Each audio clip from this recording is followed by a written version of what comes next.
All right, we are live. I am so honored and so privileged for the gentleman that I have here with me today. I'm so excited to do this interview with you because honestly, for me, it's a privilege. This guy, I've known about this guy for a long time, and I've actually just getting to meet him recently and getting to know him some. And I got to tell you, it's been just an amazing privilege. But this guy is an absolute legend in the home business network marketing industry. And I am super excited to have you. Robert Hollis, how are you, man? I am blessed and highly favored. Thank you, Mark. I really, really appreciate it. I know that you don't know this, but you've sort of been a mentor from afar. Wow. When I started zeroing in on the person that I wanted to emulate, that I felt like really, a match. And of course, you know that Ray and Jessica didn't know that I was watching them for a number of years from afar, watching how their affiliates did and how they were progressing and what they were doing. So, Man. the little bit of information and wisdom you gave me at the baby shower. Right, man. Great place to share wisdom, man. Yeah. I put that into action right away, and here we are. So it's an honor of mine too. So thank you, Mark. Yeah, of course. Now, I just wanted to start real quick because I know, there may be some people that maybe don't know who you are, but maybe you could just share your story for a second, because I just think, I've watched over the years some of the things that you've done. And I mean, it's amazing to see, what you've done in network marketing. And I would just love for some people to know a little bit about that. So if you can just tell I would love to. Yeah, I would love to. My one of the unique things about me is I had one of those childhoods that, I would like to rival against anybody's story. So if you ever have any of your listeners, Mark, or close friends that think they got a sad story before the age of 18, I think I can beat them. So, and I don't want to go into that or reflect with that, but it was just like, grew up through foster homes, just really always had the self-confidence thing and maybe a little bit of a chip on my shoulder. And all of a sudden I got one person that told me, which is so important, that they told me that they thought that I was good working with, snowmobiles and motorcycles. And so I couldn't remember, Mark, anyone ever telling me I was good at anything. Yeah. And so for someone to say that to me, then that's how I ended up being a mechanic. So, everyone that I grew up, you become who you hang around. And everyone I knew didn't even see a reason to complete high school, right, because the goal was to get a job. Sure. That was it. And so if you were going to be a blue collar worker, work in the oil field, electrician, plumber, or whatever, I decided to be a mechanic. And so I'm just out there doing what I'm told. I got married really early at 20, had my son, Robert Hollis Jr. at 20. And now I'm out there being a mechanic and just working hard. And that's what I'm supposed to do. Yeah. And what threw a boomerang into my life was, I got hurt on the job. I got put on workman's comp. And to tell your listeners how intelligent I am, a van was trying to come off a hoist and I tried to stop it. So, and I lost, and it ended up pinning my back against my toolbox, hyperextended my knee, and tore everything up. Oh, man. And then I had someone with a white coat, Mark, one of those people with authority, right, that said, "You'll never be a mechanic again." Yeah. And that's when I went, you gotta be kidding me. What else am I going to do? Right. Am I going to go back to school? Or so that's where my phrase is, when you surrender, seriously surrender and ask for help, which I did. I don't mind telling people I got down on the one knee I had left and just said, God, man, there's got to be something to this. And when I opened up my mind, a friend of mine named Sean Hennigan, I'll give him credit for 28 years. He never did anything in the network marketing or home business arena, but he introduced me to a guy that had a documented check. Oh, wow. And I met this guy. His name's Bill Gould. I write about him numerous times in my book. And man, I tell people, I did a post recently where I said, I decided stupid.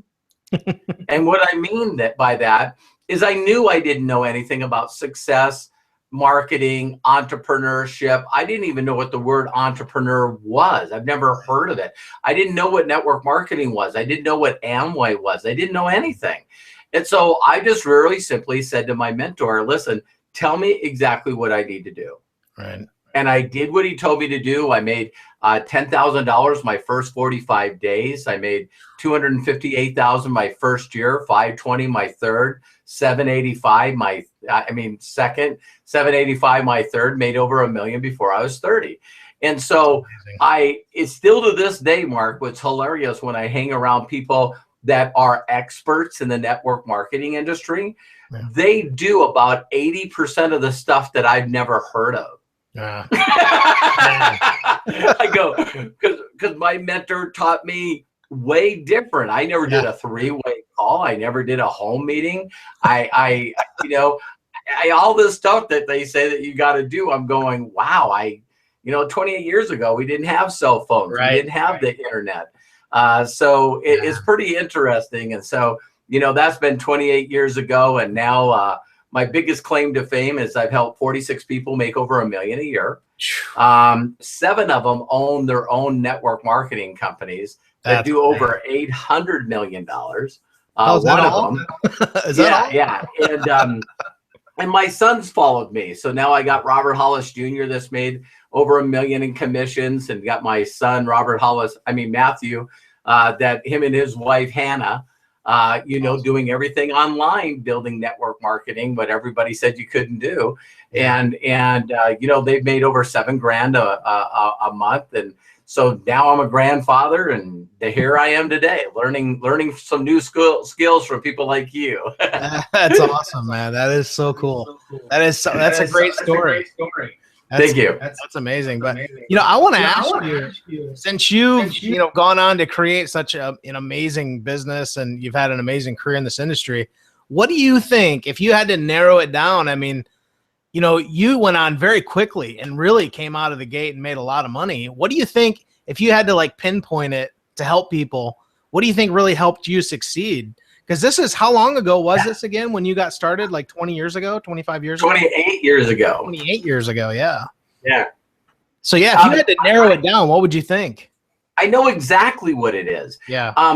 One of the things that I can say, and maybe people will struggle with this thought, is I was so desperate, man. It's funny, we were watching Ray the other day talk about, climbing the Himalayas with his teeth, and it's like, I was hiding my car from the repo man. I was being evicted out of my apartment. I had sold or pawned everything. And so when I met my mentor, I really simply said and understand that he didn't even live in, he lived like 4 hours away from where I lived. And so, doing, introducing people to him or the meetings or anything, none of this was there. Yeah. And he said, Robert, very simply, ask people if they could do you a favor, say hello, ask them if they could do you a favor. And then very simply ask them if they know anyone that would be interested in learning how to supplement their income. Yeah. And when they ask, what is it? Very simply say, why are you interested? And when they said, well, I don't know what it is. Back then, I just very simply said, well, I can get your name and your number. Yeah. I will set up a time when I can give you a call later when you get home from work. Well, back then, you only had the landline. Right. So, we tweak it a little different for the internet. Were you guys past rotary dials at that point, or? Oh, yeah, I'm that old. I just turned 54 yesterday. So, right. Yeah. So, but if I could say what the key was, is I was only interested in doing the things that would get results. Yeah. And when I said your listeners might have problems with this, or your viewers might have problems with this, it's like when I said I chose stupid, I didn't think I needed to add it more. I didn't think that I had to do something different. I just knew I had to edify and promote my upline, which was the success story at the time.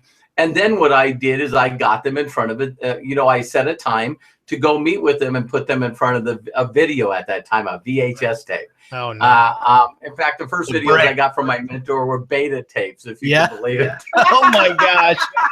I was like a little kid when beta finally, when it went out, Yeah. And my mentor said, Bill just said, Robert, how many people did you talk to today? How many people did you set an appointment with today? And how many people did you get to watch the video today?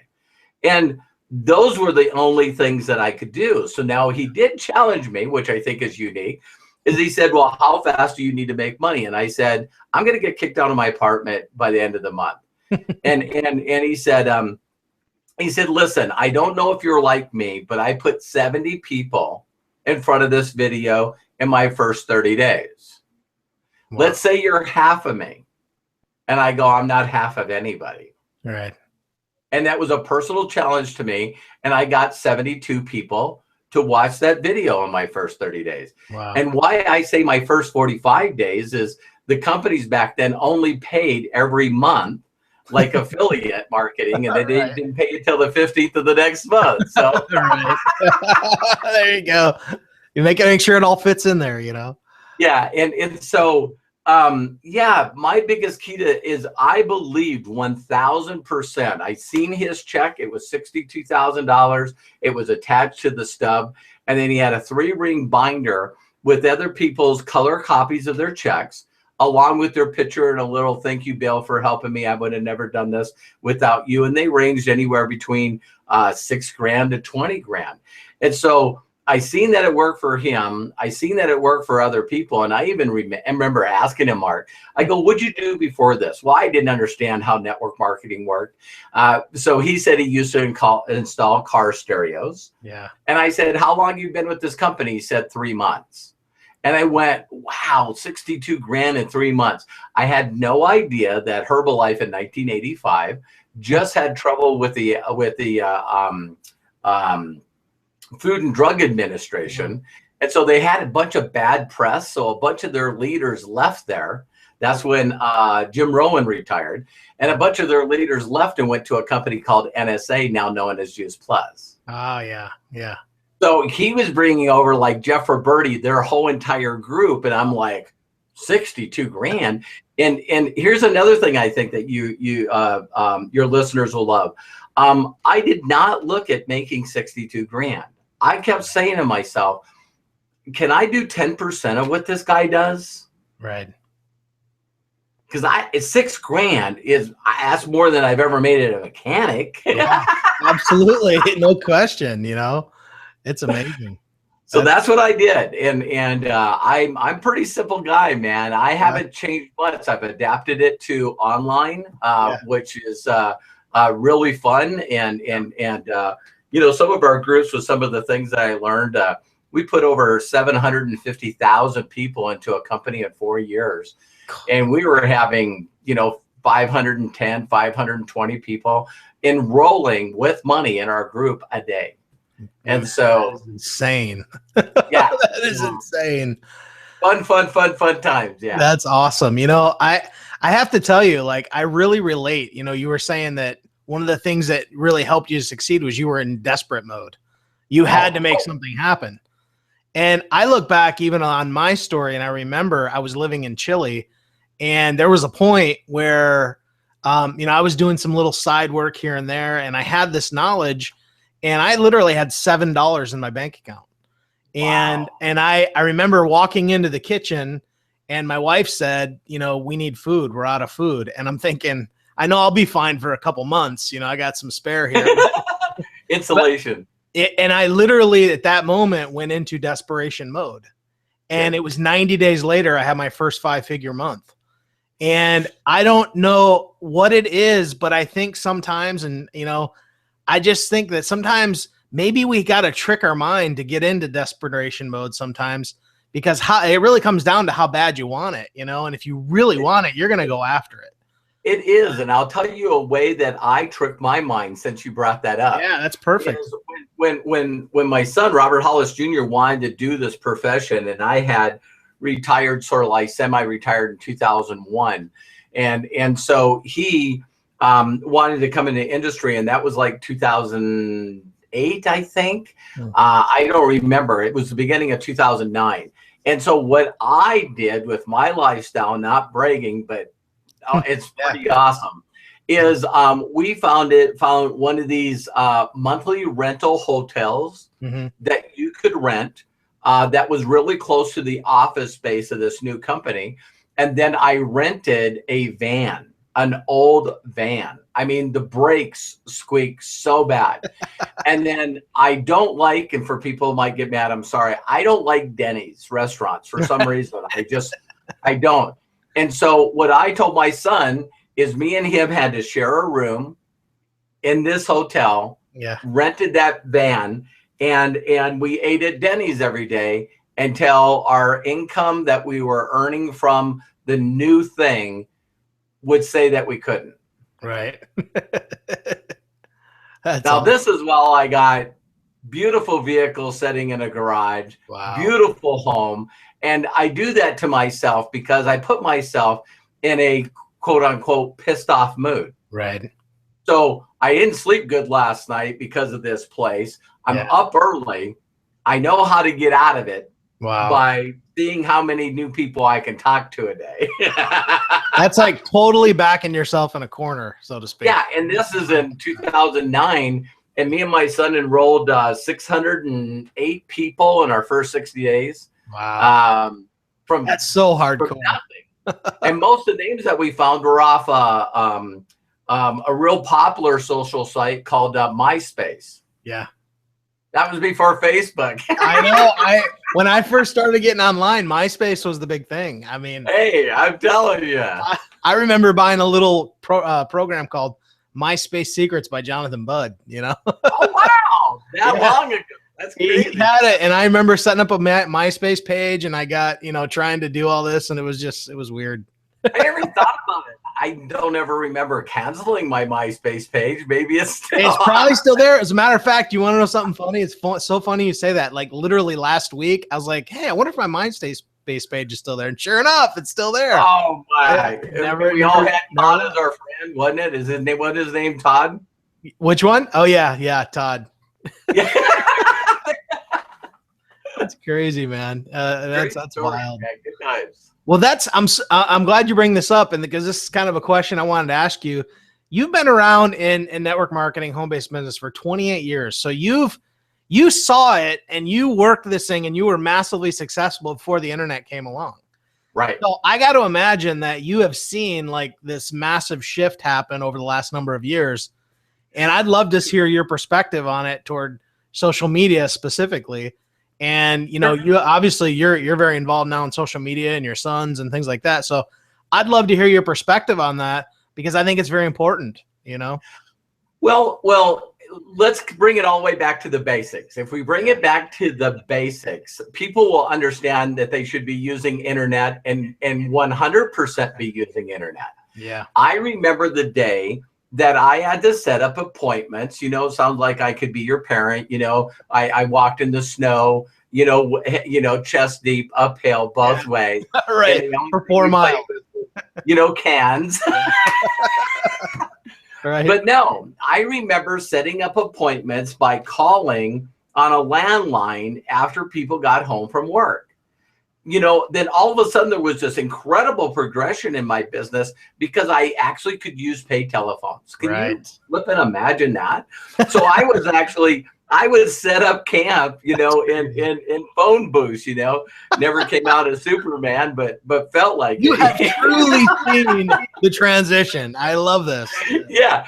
Then they had these cell phones that came out that were the size of briefcases. They still had the curly cord on them. This is before the Wall Street, block, the big brick that he had, the Motorola.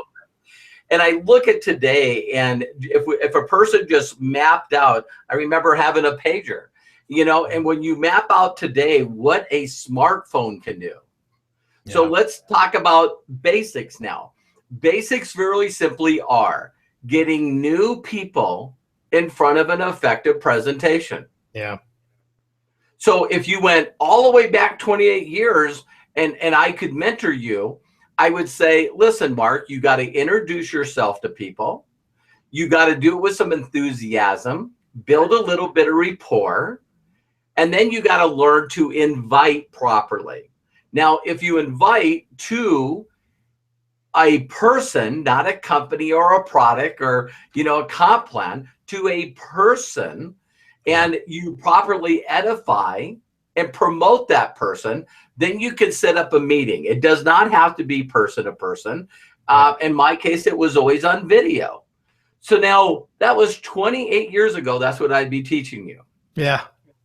So today I'm going on Facebook. I'm building rapport and relationship. Yesterday was my birthday, and I think I got, out of all the social medias, way over 1,000 happy birthdays. Yeah.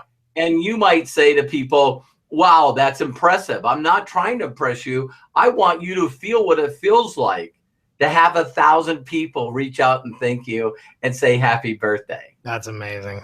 I know you think that's stupid. Wait until you feel it. Yeah. You know, that's what it's all about. You know, making people feel awesome. You know, just that's people posting pictures of me with them over the years with my book, all this stuff, and I'm going like, wow. You know, this kid, young girl was 8 years old, and she reached out and drew a picture with me and her holding hands on and crayon. Yeah. And it's like, happy birthday, Robert. I love listening to you teach. And I'm like, wow, bawling, you know what I mean?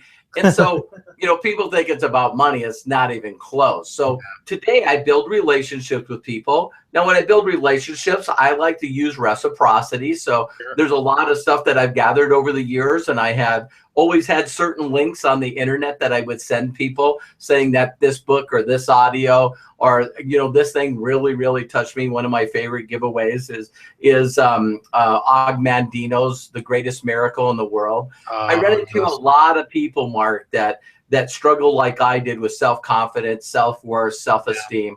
And so you read that book and it pops you. Yeah. And if it doesn't pop you, then it says the God memorandum that you read every day for as many days as you need to. Yeah.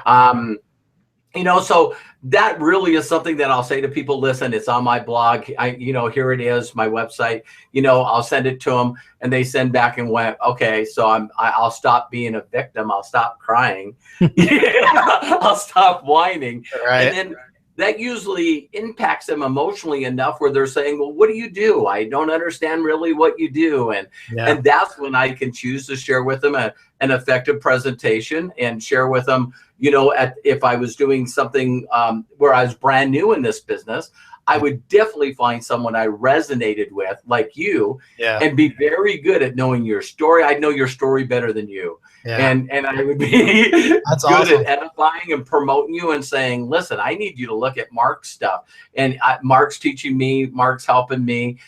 You know, I'm really, really blessed to have him coaching me. You got to listen to Mark. And I would just make sure that I got more people in front of Mark's videos than anybody else. Right. That's awesome. That's amazing. You know, and it's what I'm hearing you say is the same thing that made network marketing, home-based business successful 20 years ago, which was all about relationships, rapport building, and building that with people. It's some of the methods of connecting might change with social media, but the core basis of what makes business so successful is relationships. When I was a corporate sales guy, it was the same thing. Yeah. It was all about the relationship I had with my customer, whether they would buy more or sign up, you know, do whatever. So that's the important thing to understand. And you know, with my audience, I really want you to hear what Robert's saying, because, you know, I don't care how many leads you generate. If you can't connect and you can't build rapport with people, it ain't ever going to happen. And this is something, man, I just hammer. It's so important, you know? I think what makes me successful now that I'm doing this transition to all online, or, you know, building a brand kind of thing, is it's in my DNA. It's in my ritual, which I spell with a CH. My ritual is I reach out and do that connection. I don't understand and never will understand that a person could send a link into the air via email or post it on a social page, and people just go, that's what I've been praying for. Know, right? They click on it, buy everything that you got, enroll themselves, teach themselves. Yeah. I mean, to me, it's like, I'll tell you what it's like since we're going back 28 years. It'd be like me taking a VHS tape and laying it on your porch. Right. You walk out and you're like, What is this? Mark, I've never said that in my life. I've never said that in my life. We come home from work. Oh, someone left us some pizzas. Right. Oh my gosh, man. It's amazing. A post-it note on it. This is my ID number. Right. Just in case, here's my ID, you know. That is so true. That's such an amazing, like, man. It really is. I got to tell you, and I think this is why I look back over my home business career and I think, who are the people that really had the biggest impact on me? It was the people that made me feel great about myself. Amen. And I think about that. And it was those people that I really wanted to follow, because I always remember that, you know, that old slogan, people don't care how much you know until they know how much you care. When you really show that, I mean, that's what I think is so powerful about social media. People underestimate the simple ability of a comment on a post that says, you know what, you're amazing. I mean, think about that. It's that same thing, you know? What my mentor said to me, and I'll do my best not to get emotional when I say it, because it impacted me so much. Yeah. And my mentor said to me, and it wasn't person to person, it wasn't a group. And he said, if no one's ever giving you permission to succeed and be happy, I'm giving you permission. Wow. That's amazing. So all your listeners and anybody that ever watches this video, I give you permission to succeed. Wow. That's powerful, man. That is so, so powerful. And I just went, okay. It's like sometimes we lack that belief in ourselves, but to see that someone else has the belief in us, that's what ignites it a lot of times. It totally is. I tell people that, you know, everyone it either comes from inspiration or desperation. Yeah. And it's easy to understand inspiration, because if a little girl sees, you know, a girl win a gold medal in the Olympics in gymnastics and says, Mommy, Daddy, that's what I want to do. Yeah. See, and when they get the gold medal, what do they say? Oh, I just remember seeing that Douglas girl, you know, for the U.S. Olympics. And I said I wanted to do that. You get to hear that always through inspirational stories. But desperation stories, you know what I mean? People sometimes don't get it because they go, you know, wow, I'm taught to be grateful. I write my gratitude journal. I got to be thankful for what I have or I won't get any more. Right. And, you know, I'm pretty darn comfortable. Yeah. And it's like, well, you know, do you want me to break your leg? What do you want? I'll get my bat, you know, it's no problem. Just don't sue me and throw me in jail, okay? I'll help you. That's exactly it. You know, you're saying something too that reminded me. I remember several years ago, I was in a network marketing company. I went to a Tuesday night training, and one of the top earners on stage, he was sharing, you know, here we are in this room, and he's up on stage and he says, there's a door here, there's a door here, and there's a door in the back and a door over there. Because I want you to think of those doors like options.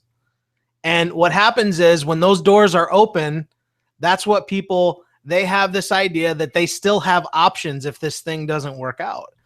And I remember that specifically. It made me think of, wow, I'm keeping my options open. I need to like close those options off. That's deep. I couldn't go back to be a mechanic. When I pawned off my toolbox, it was over. It's hard to get a job as a mechanic with tools. Right. I know. That's amazing, man. I hear you. That is totally true.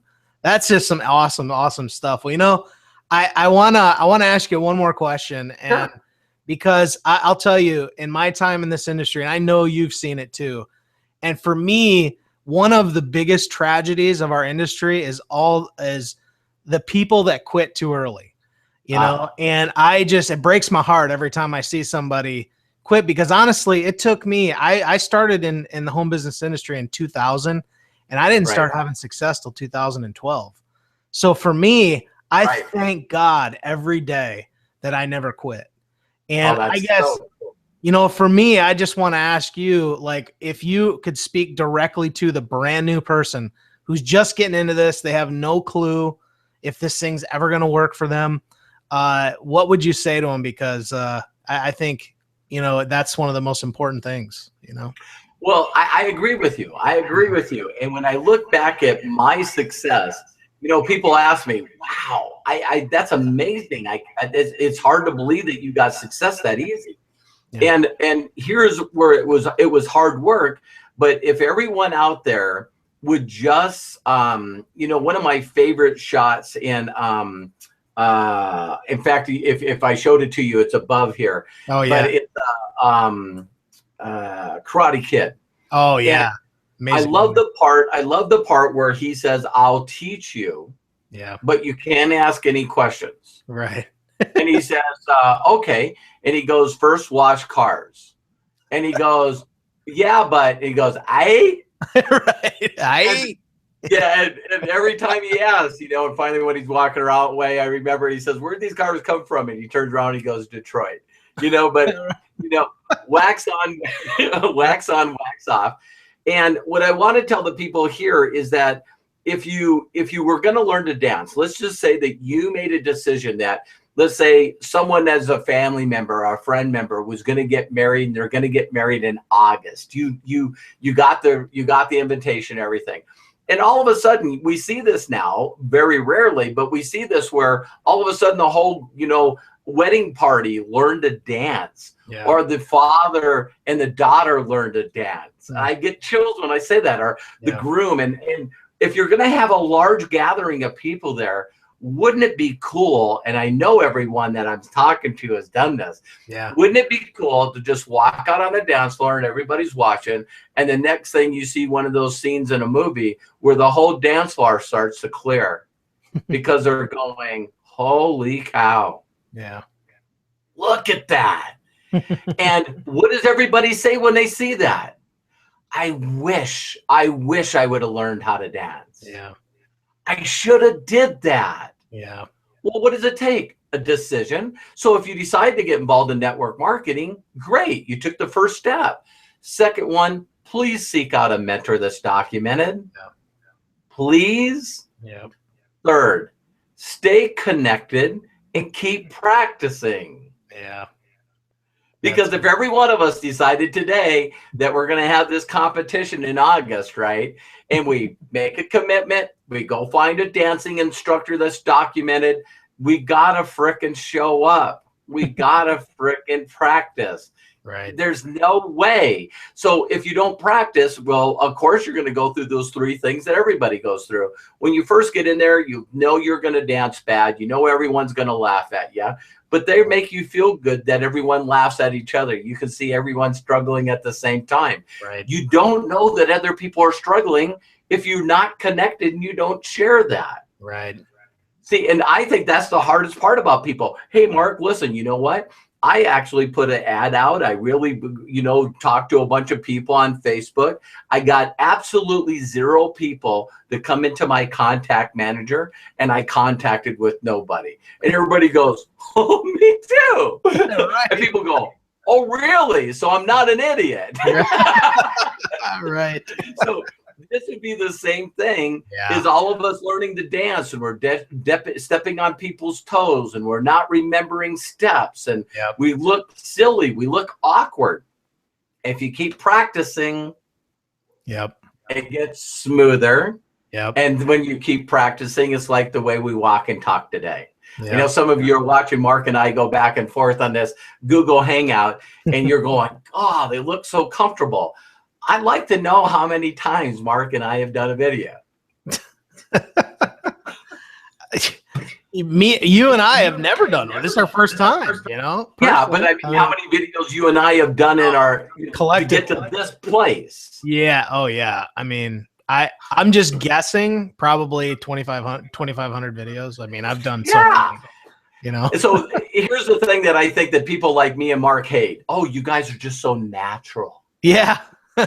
Sure. You should see my first few videos. You know, I still have mine online. I have a video with my first testimonial, and it took me less than 35 or 40 seconds to do my testimonial. And I said business, I think 20 times. I'm exaggerating, but hi, my name is Robert. I got in the business. And then after getting in business, I got my mom in the business. And then I got some friends in the business. And I love this business. And my mentor teaches me the business, and you should get in the business. Thank you very much. That's hilarious. People are like, okay, this is definitely about business. You know? Oh, we've all been there, and it's just crazy. It's just crazy. Well, you know, it comes down to, in order to get good, you got to suck first. I mean, always. Yeah, it's the way it always is, you know. Always. But we all know if you continue to dance, you're gonna get good, and you're gonna get better than better, and you're gonna get gooder than gooder, and you're just eventually, you're great, you're natural, and everybody goes, oh man, look how natural of a dancer they are. And that's, you know, one of the things I even tell people when it comes to video. I was just doing some coaching with a guy, and his videos were coming off, you know, very scripted, because he was really scripting them. and I says to him, I says, look, if you're doing a video, all you got to do is pretend literally you're sitting right across from your best friend having a beer and having a great time. Let it go. You may have a point or two that you want to chat with. That's fine. Put it on a sticky note, stick it up there so you make sure you cover that point. But just let it come out natural. And I'm telling you, it's amazing what can happen. You know, it's amazing. My mentor, when I first did a first video, he asked me, he said, did you finally videotape your presentation? And I said, not yet. And he said, because you watched one you've already done. Right. And I said, yeah. And he goes, don't ever watch them. That's exactly. Yeah. And I went, are you kidding me? And he goes, let me ask you a question. When you do an effective presentation, do people in the room get involved? And I said, yeah. And he goes, so now they're watching it on video. What's your problem? Yeah. That's exactly it. Same thing. And so I did a presentation. I put it online, and people started signing up. And I just went, wow. Yeah. That's exactly it. You know, last year at Ray's event, that's one of the things I said on stage, because I got up there and I shared about it. And I told people, I said, you want to do a good video, get your phone out, shoot a video, and don't even watch it. Just upload it to Facebook and let people see it. And that's exactly it. I mean, the problem is we are so hard on ourselves. We're harder on ourselves a lot of times than we are on anybody else. And, totally. And we just, it's like you could very easily get on there and say, hey, oh, the camera puts 10 pounds on me. And I'm like, in my case, it's 20, you know? And there's three of me. Yeah, right. And so it's just like, once you get to a point where it's like, look, you get out there, be you. And I think that is what's so attractive to people and make people want to work with you, you know? And I think that's what I get from you too, Robert. I mean, you're comfortable in your own skin. You have a good time. You love to laugh. And that's what attracts people to you, to want to work with you. I'm not looking to be professional. Right. That's why we got out of what we, you know. I'm looking, my biggest things are, I want to be accessible. Yeah. The best compliment I get in the world, Mark, is, wow, you're so down to earth. Yeah. You're so sincere. Yeah. And it's like, okay, I'm hitting my mark. So now my legacy is simple, is I just want to leave this planet with a lot of people using my name in their success testimony. That's awesome. That's awesome. I got to connect more. I got to figure out how to do it more. I never dreamed in the internet world. You know, I now have people that I network with all over the world. Yeah. And you know, when I talk to people and they go, wow, I got a distributor here in this country. I'm now in 12 countries, and they've never left their office in their home. That's cool. Well, yeah, I got to tell you, I had a coaching client last year, and we ended up having to like stop coaching because his internet was so bad that I just couldn't talk with him, because it was like we couldn't get. But he was in Afghanistan. I had a coaching client in Afghanistan. Wow. You know? And I'm like, how amazing is that? You know, I had coaching clients in Australia and you know, all over the place. And it's funny, it's such a small world. If people find excuses, they don't have a purpose. You know what I mean? And so they get excuse-itis. And I had a number of people that reach out to me all the time from Africa, right? Yeah. And they go, you know, well, I can't get internet and da da da da da. And so I said, well, on the video I just sent you, I held up $300 bills, and if you can tell me what the serial numbers are, I'll send them to you. Right, and then your internet's good enough. And then all of a sudden they find a way to use the data to watch the video. Right. It's amazing. When you change that motivation, man, it just $300. Wow. You know? And I said, I bet you could figure out a way for me to send the money to you. It's like, oh, that's awesome, man. That is so cool. Well, man, Robert, I can't even begin to tell you how awesome it's been to sit here and chat with you and get your perspective. And I just know that, you know, whoever watches this is going to get so much value from it. And, you know, for me, it's really a privilege. I know, you know, we've just kind of started to get to really know each other, and I can't wait to hang with you more and, you know, get to know you more. And I'm sure I'll be seeing you at some upcoming events and whatnot. But what a pleasure, man. Pure honor. It's all mine. Thank you. Thank you for allowing me to share with more people, to let them know that I not only give them permission, but, you know, I don't know Mark super well, but I know that he won't get mad when I say this. If you only knew where me and Mark came from, yeah, that's why we know that you can do this. Yeah, absolutely. It's because we know us. And so when people like give up or say they can't do this, we're going, wait a minute, if I could just show you a video of me before I started doing this, you would go, okay, I guess I can. So please understand, if Mark and I can do it, you can do it. And just believe in yourself. Start asking for help, because as soon as you feel like you're not doing it correctly and you don't ask for help, you don't reach out to Mark or another mentor that you're dealing with, that's when you're dropping the ball. Yeah, you got to just say, I don't know what the heck I'm doing. I don't feel right. I'm doing something wrong. Can you help me? Yeah, and we'll help you. And the way that you become successful is by doing what we tell you. Yeah, just do it. but no, just do it. Wash the car. Wax on, wax off. Wax on, wax off. Robert, do you have a website people can check out more about you? I'd love to. Lifemechanic.com. Okay. Lifemechanic.com. Lifemechanic.com. Used to be an auto mechanic. Now I'm a life mechanic. So I'll just give you a tune-up from the neck up. And everybody, if there's one thing that you've learned in this entire interview, just remember that if you ever have a car on a hoist and it starts to fall, do not try to hold it, right? Another pearl of wisdom. There you go. Mark, thank you so much for reaching out to me, man. Your clients and your viewers got to be blessed to have you around, and I'm glad that we're getting to know each other. Absolutely. I appreciate you so much, Robert. Thanks so much, bud. You bet. God bless. Have a good day. You too.